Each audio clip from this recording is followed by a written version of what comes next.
All right, let's take a tour of one of the most powerful and, let's be honest, mind-bending visions in all of literature, the celestial city known as the New Jerusalem. This is a vision of ultimate perfection, a city that's described as literally coming down from the heavens, and it has absolutely fascinated people for centuries. It all kicks off with these famous, epic words from the book of Revelation. This signals a moment of just total transformation. The old world is gone, and something entirely new, breathtaking, and divine is taking its place. This one quote really sets the stage for the incredible vision that's about to unfold. Now, who saw all this? The Apostle John.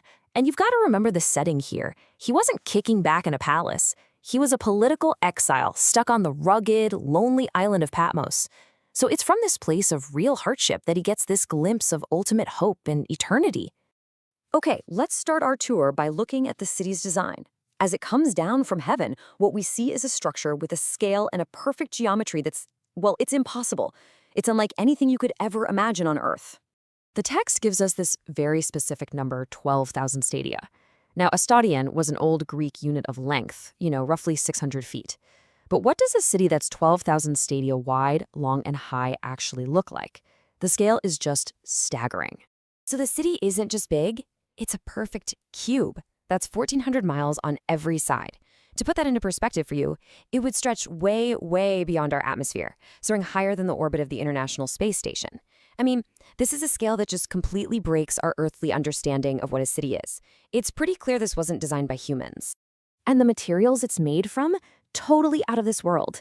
The city itself is pure gold, but get this, it's described as being as transparent as glass. Can you even picture that? Streets of crystal clear gold? And its walls are made of jasper, a precious stone that just radiates light. All right, let's head towards the city's entrances. As you get closer to this magnificent place, you'd find that its gateways are just layered with deep, deep symbolism, connecting this future vision to the entire history of faith. The city's structure is so full of meaning.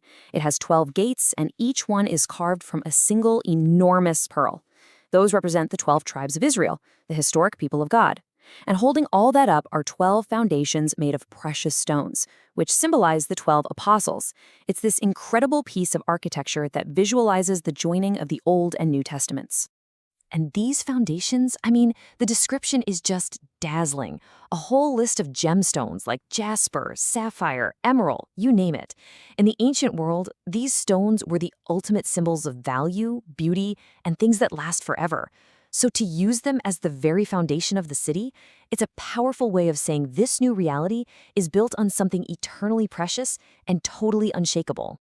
Okay, so let's step through one of those pearly gates and see what life is like inside. What's described isn't just a new place, but a totally new kind of existence, one that's fundamentally different from the world we know. One of the most startling details is this: the city doesn't need a sun or a moon.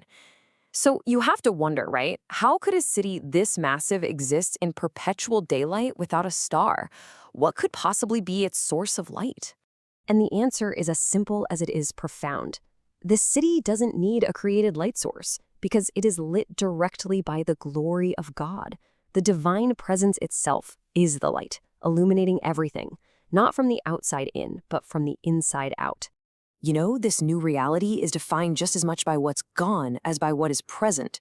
So, things that are absent, there's no temple building because God's presence is right there with everyone. There's no sea, which was often a symbol of chaos and separation in ancient texts. And in their place, you have God's direct presence, this river of life, eternal day, and an end to all sorrow.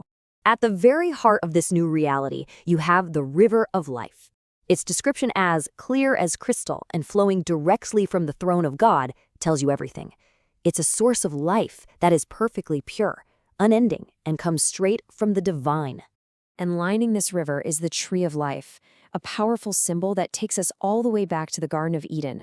Its presence here signifies a complete restoration of everything that was lost. The detail that its leaves are for the healing of the nations. It's just this beautiful idea of a final mending of all human conflict and pain. So, as our tour comes to an end, what does all of this incredible imagery really point to? What's the ultimate meaning behind this vision of a celestial city coming down to Earth? When you boil it all down, the New Jerusalem stands as this powerful symbol of ultimate restoration. It represents a perfected relationship between God and humanity, the absolute end of suffering, and the final, glorious climax of history. For believers, it's the ultimate picture of enduring hope. In the end, the city is more than just a literal place you go after you die. It acts as a profound promise. A promise that everything that is broken will be made new, that all tears will be wiped away, and that the end of the story is one of perfect, unshakable peace. And that leaves us with a final question to really think about. For all of us living in our often chaotic and imperfect world, what power does holding on to an ancient vision of a perfect city still have for us today?